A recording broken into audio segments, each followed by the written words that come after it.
Morocco, a land of spectacular landscapes, history and culture, is also home to some fantastic golf courses.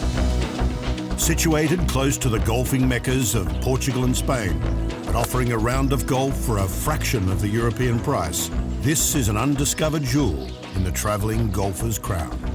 Whether it's concern about security in a post-9/11 world or a disconnect between the worlds of golf and North Africa, Morocco's been overlooked, off the radar of the travelling golfer. But the country is home to more than 50 courses, and its last king, Hassan II, can take a lot of credit for the boom in golf course construction here. The king loved golf, and there were no fewer than 12 courses here, so-called royal golf courses, that enjoy the patronage of the royal family.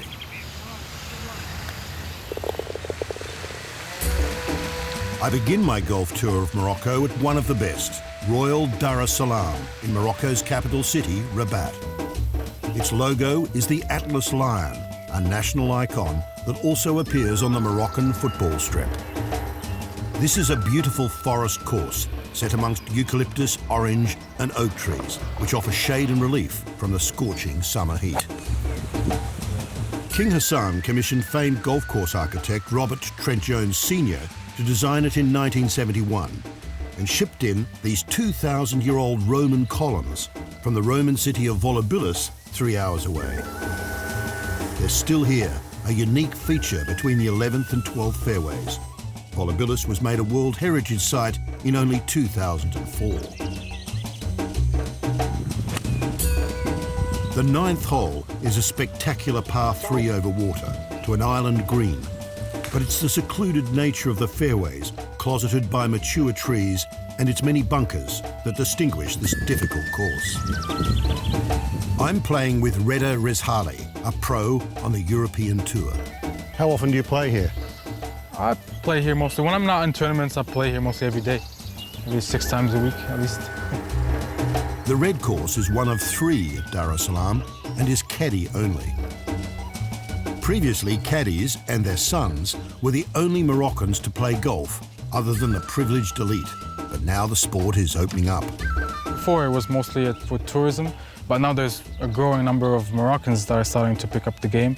Middle class in Morocco is enlarging, and more middle class people are picking up the game, and it's really good for the game. The beauty of Royal Dar es Salaam can be deceiving. It's a really tough and tight course, which has hosted many European Tour events. The par 4 6th really demonstrates the difficulties you face. So this is a 420-yard par 4. Straight par 4, but with some very interesting bunkering. There's a bunker about 240 yards to carry on the left, and then there's another bunker about 260 yards to get on the right. And for this hole, you want to be on the fairway because the rough is pretty penal and the green is hard to hold.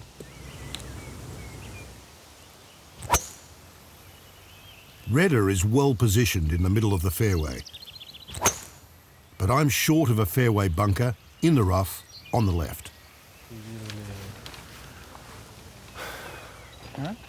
Right, so I'm short of the bunker in the rough where I shouldn't be.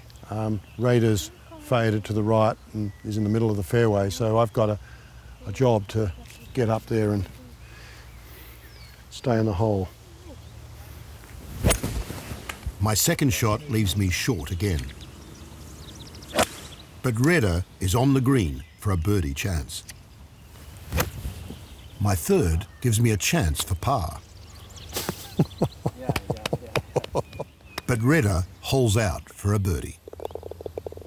This is another beautiful and challenging par 4. It's a slight dogleg right with a bunker. The ideal shot here is a slight fade over the bunker to have an easier shot for the green.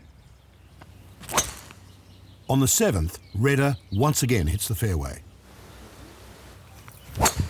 I'm once again short. So to the green, you're exactly 235 yards away.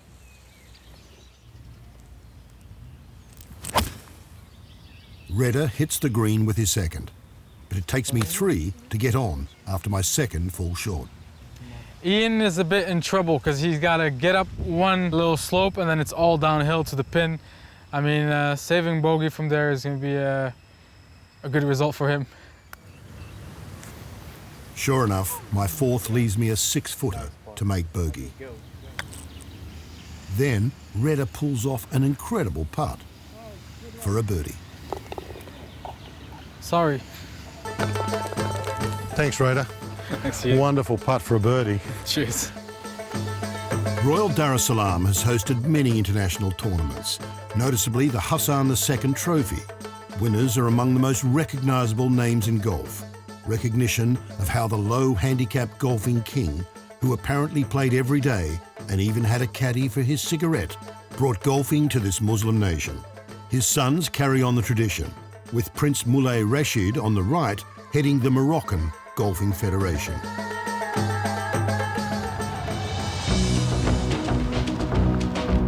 Rabat may today be Morocco's royal capital, but it's also a port city. It's here that precious cargoes of gold would leave for Europe after arriving overland along Saharan caravan routes. It's also where Moorish armies would depart on holy war conquests of Spain and Portugal. You can't escape Rabat's royal history and the importance of the royal family here. The great Almohad Sultan El Mansour, who expanded the empire into Spain in the 12th century, winning many battles, began construction of a giant mosque here. The minaret was to be the highest in Islam, but El Mansour died before it was finished, and it never was. But the site is also home to the mausoleum of modern-day sultans, Muhammad V, who was the last sultan before the title was changed to king, and his son Hassan II, the golfing king, who presided over Morocco's golfing coming of age. Both kings were from the Alawite dynasty, founded in the 17th century when Sultan Moulay Ismail built an extraordinary royal city just 3 hours' drive away in Meccas, where I'm heading next. The ruins of Moulay Ismail's giant palaces, city walls and stables for 12,000 horses, part of a 150,000-strong African slave army, can still be seen today, as well as a giant reservoir and grain store for the royal city.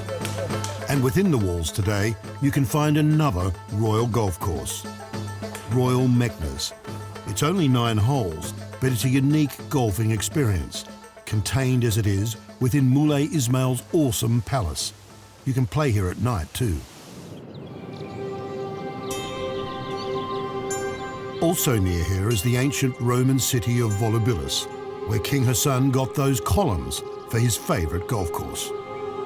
It was established in the 2nd century under the reign of Emperor Caligula, when the daughter of Anthony and Cleopatra married a local tribesman. This was the outskirts of empire, but it retains all the traces of a prosperous Roman city, including beautiful mosaic floors and its own triumphal arch.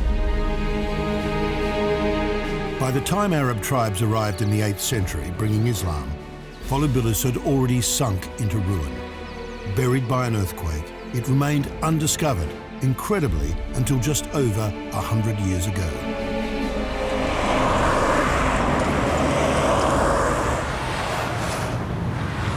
I'm now heading south to Marrakesh, but first I'm going to stop at one of Morocco's top golf resorts.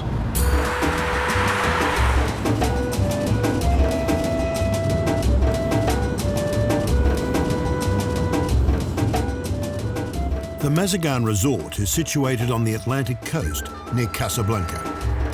Its fantastic and picturesque links course is designed by Gary Player. It also offers a golf academy. It's very popular with traveling golfers. Especially for the weather, it's very good. It's very complex and exciting and unusual. Not easy to play the golf for the beginner. This course here is as good as any course I've played on. It's tough, it's challenging, and it's in beautiful shape right now. My preferred golf is the links. I love links. And this is, for me, is perfect in this place. Perfect. A regular here is Moroccan #1, Ayoub Ligarati, who has a residency here. Ayoub is coached by former number one, Marwan Shamsuddin, who sees a big future for the 24-year-old. Well, Ayoub is a fantastic player. He's doing a great job, training a lot of confidence,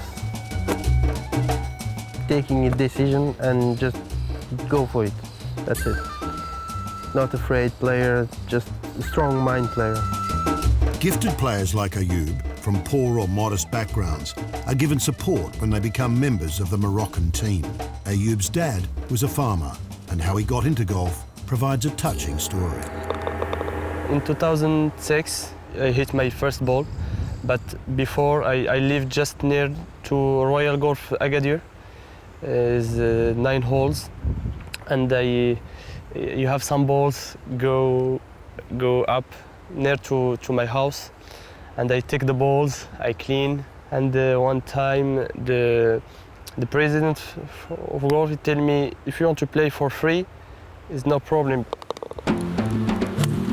Between tournaments, Ayoub plays 6 days a week. It's usually the same schedule. 9 holes in the morning, bunker practice, putting practice, the driving range, then another 9 holes in the afternoon before heading to the gym. All that golf and gripping of golf clubs has taken its toll on his hands. This one is like a draw, because every day this is the hand for a champion. Ayoub is currently near the top of the 3rd division of the European Tour. Next 2 or 3 years, going to be on the European Tour. I bet on it. I have a lot of ambition. I work hard for this, and one time I play with the best player in the world. It's time to try out this deceptive course with Ayoub. The par 4 6th tells the story. It's the hardest hole, and for a reason. The carry to the fairway is 240 metres. That's 270 yards. Now, a pro like Ayoub can do that. Someone like me, well, it's going to be difficult, but we're going to give it a shot. Go. Go, go. That's a good shot for me. Good shot. Go. Ay, ay, ay. While Ayoub's monstrous 300-yard drive clears the rough, I'm forced to tee off the yellows so I can reach the fairway. Good shot. A good tee shot puts me in the bunker. Meanwhile, Ayoub pitches on for 2. I make a great recovery from the bunker to get on the green. Beautiful. Ayoub birdies. I make par, but not really. I lost my ball with the original tee shot. The par 4 8th is similarly taxing. A wayward tee shot means it's almost impossible to get into a good position to attack the green with your second, with a row of bunkers on the left and the wind coming in off the Atlantic on the right. Okay, so this is the problem. I've done a perfectly good drive, but I'm 170 yards, 150 metres from the flag. I've gone slightly right, so I've got a blind shot. I've got bunkers on the left and I've got wind coming in from the ocean. So let me see if I can do a miracle shot here and get on the green in 2. Perfectly good shot, 3, but short.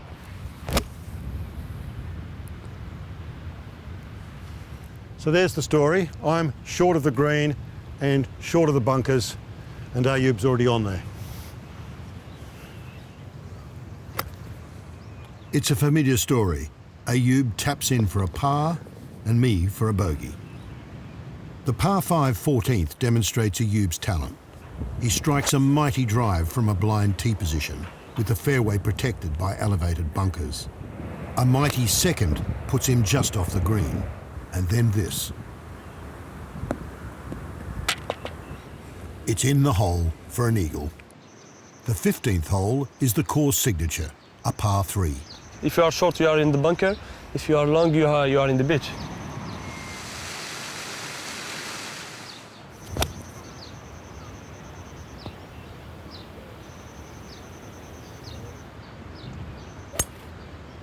Beautiful. Sit. Sit. It's fine. Yep, it's okay. Just at the back. Yeah. Not as good as you, but... We're both on the green or thereabouts. For once, I hold my own with Ayoub. Good part. It's been a great pleasure playing with this hot Moroccan golfing prospect. Thanks for you. You're Great welcome. day, My really great pleasure. day. Thanks for everything. Good luck. Thank you. And now I go to the gym. You go to the gym? Yeah. It never stops. Work hard. Okay. Dream big. Okay, see you later. See you. Bye. Ciao. While Ayub heads to the gym, I need to relax. No shortage of options here at Mazagan. You can try out the hammam in the spa. I'd even like to try out a Muslim tradition, a shisha pipe, but not tonight. The Mazagan resort costs about $200 a night, and a round of golf for a guest less than $50. It's great value for the travelling golfer. Morocco's great Moorish past and tradition is very much in evidence in the design and decor of the Mazagan resort. But parts of the country were invaded in the 16th century by the Portuguese and Spanish. The Portuguese occupied port cities like El Jadida, just half an hour's drive away from Mazagan, and built a fortress here they called Mazagan. They remained here for almost 300 years. El Jadida became a UNESCO World Heritage Site in 2004 on account of its fabulous fortress and cistern. The cistern is almost 500 years old and was used for the riot scene in the Orson Welles movie Othello in 1951. The Portuguese used their fortress here as a major staging post, linking their colonies in Africa and even Brazil. And traces still remain, including the port gates from where they finally departed in 1783, before blowing up much of the fortress. The old walled city had a large Jewish population, and a ruined Jewish synagogue still remains, as does a sizable Jewish cemetery near the fort ramparts nearby. Okay, I'm on my way to Marrakesh. I'm on the freeway, so it's only going to take 4 hours. But it's very busy and not particularly pretty. A lot of construction, a lot of new buildings, a lot of buildings that look like they've been around for a while. But I speak too soon. Somehow I end up on an exit from the freeway and have to navigate the back roads before I can rejoin the freeway further south. Once there, the country opens up to extraordinary vistas on the road to Marrakesh.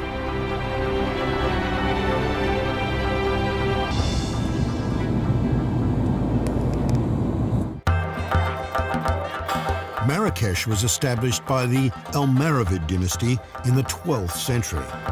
They built its fabulous city walls and painted them pink. The city has some wonderful historic sites. At its centre, the Koutoubia Mosque, built by Almohad Sultan El Mansour, which became the model for mosques throughout the country and in faraway Spain. Much of Marrakesh's splendour was created by the Saadian dynasty in the 16th century, made rich by the West African gold trade. The Saadian sultans and their trusted advisors were buried in an ornate mausoleum, only discovered 100 years ago after it was sealed up by Moulay Ismail. Even today, the tombs are only reached through a small alleyway. Marrakesh is watered by a massive irrigation system built nearly 1,000 years ago, and it created El Palmiri outside the city, the site today of many of more than a dozen golf courses. The oldest is this one, Royal Marrakesh, where famous golfers, including the golfing king Hassan II, and visiting dignitaries such as Churchill and Eisenhower, played or visited. Its signature hole is the 9th, called Brigitte Bardot. I wonder why. In recent years, many new courses have sprung up around Marrakesh, including this one, the Essoufid golf course. It's set in more than 100 acres of desert just outside the city. It's been designed by Scotsman Niall Cameron, a former player on the European Tour. Well, I tried to move as little ground, as little earth as possible, because that costs the client a lot of money, of course. So naturally, I've used the land as it has been shaped and moulded by the elements. And then we place trees and bushes strategically to make the golf more interesting, pleasing to the eye. Almost everything you can see in a golf course was planted. Colourful oleanders, we've got prickly pear, we've got cactus, we've got olive. about 2,500 trees between the olives and the palm trees. I wanted to make sure it was a walking course. The majority of the European golfers like to walk. I wanted it to be fast, I wanted it to be fun. We've got no rough, we've got scraped desert areas, but you can always find your golf ball. I don't want to beat people up. I like to describe Asafid as being wonderful, high-quality holiday golf. The par 5 14th demonstrates Niall's aesthetic. From the back tees, it's almost 250 metres to the fairway. But even if you tee off from the front tees, you still have to encounter another natural hazard, the island of date palms. The trees were here before the course, but now they're right in the middle of the fairway. I'm playing the hole with Niall, who strikes his tee shot to the left of the vertical hazard. Beautiful. Fine drive in. I reach the fairway, but am 30 metres further back. Niall takes a 4-iron to put him in a position for a pitch onto the green.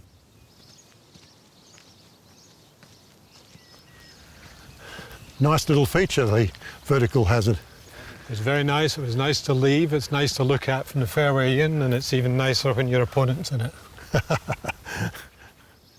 It takes me 2 shots to catch Niall, who, having pitched on as planned, holes out for a birdie. Tell me a bit about this hole, Niall. Well, we're on the 17th tee. You can see we're dropping down in elevation. It's between 8 and 10 metres of a drop. It's 165 yards, 150 metres. Normally when you're dropping down 10 metres, you would take at least one club off. So I'm going to hit a smooth 8-iron and hopefully downwind safely to the middle of the green.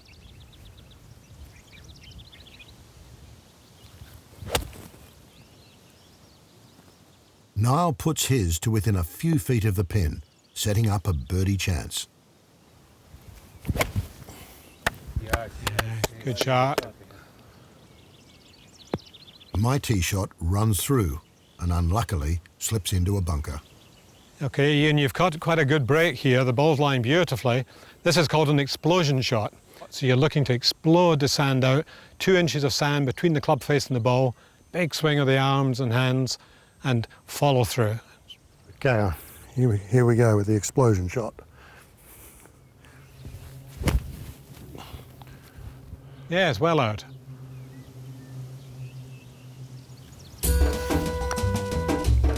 Niall birdies, and I have to settle for a bogey after missing my putt. Great birdie, Niall, and thanks for the tips. My pleasure. Thanks, Ian. Thanks for visiting, and let's go to the range and we'll go and practice, shall we? Definitely. True to Niall's vision, Asafid offers a really tranquil golfing experience. There's no road or neighbouring buildings in sight, and it's luxurious too. Villas and a hotel are also planned for those seeking a get-away-from-it-all golfing experience.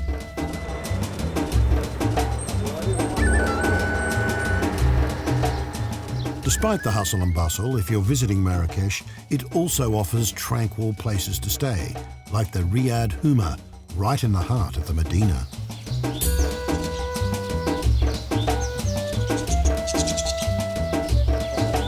And if you're still in a relaxed mood, visit the historic Margerol Gardens, restored by the French fashion designer Yves Saint Laurent, who said Marrakesh inspired his sense of colour. A museum here is dedicated to him.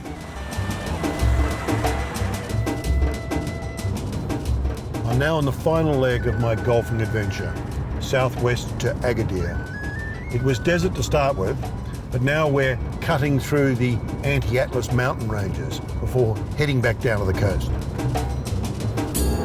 On the way, I stop at Taradent, an old walled city which became an important trading town in the 16th century for goods coming from the African interior.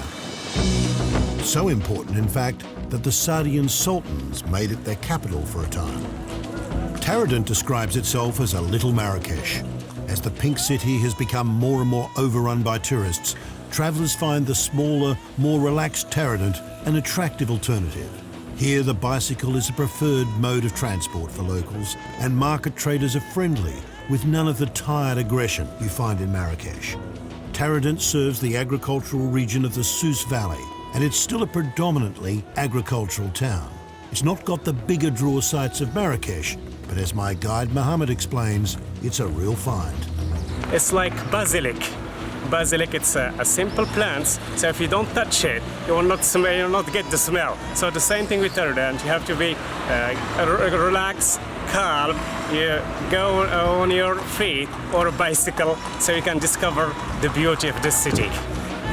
And there are so many people now who used to come here who have now their riad, resting here for most of their time.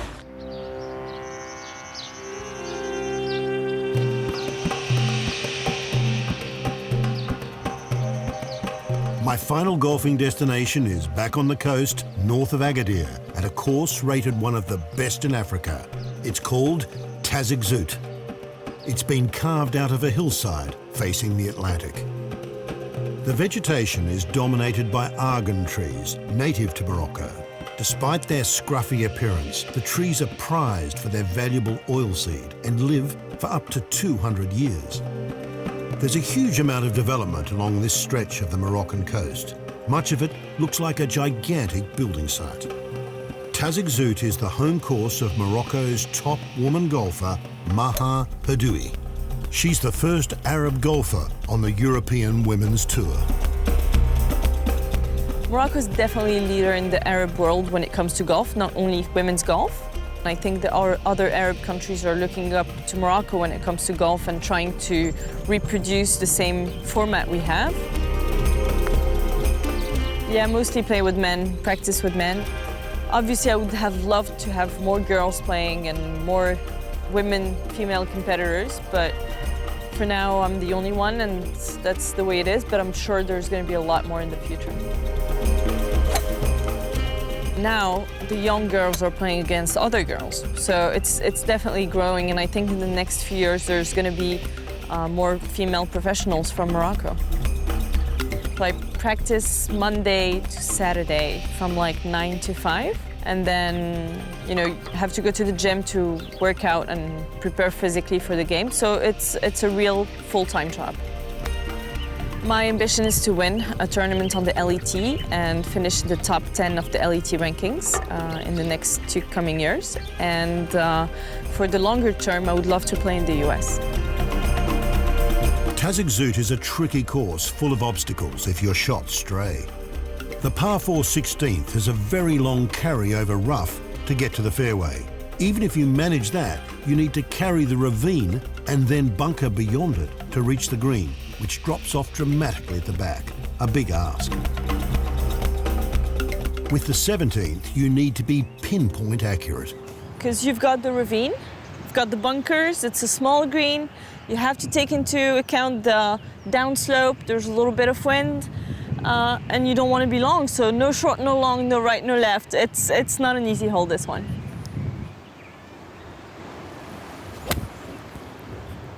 That looks like it's good. Get up. Oh, that's it.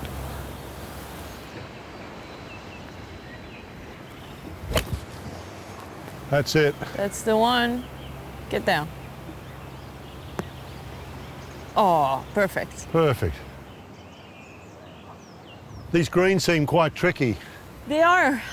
You basically have the slope that's on the green, and then you have to take into account the slope that goes from that mountain towards the sea, or from anywhere towards one of the ravines like this one we've got here. So you have to balance it out. My birdie putt comes up short, but Maha puts hers in. A par for me. My Moroccan golfing adventure is coming to an end. There have been many highlights. Ayoub's eagle at Mazagan, Redda's long birdie putt at Royal Dar Es Salaam. In between the rounds, El Jadida was a revelation, as was the new Marrakesh Taradent. Nice way to end the trip. And yes, as the sun slowly sinks into the Atlantic, I did get a chance to relax a little more. But unfortunately, losing my battle with the shisha pipe.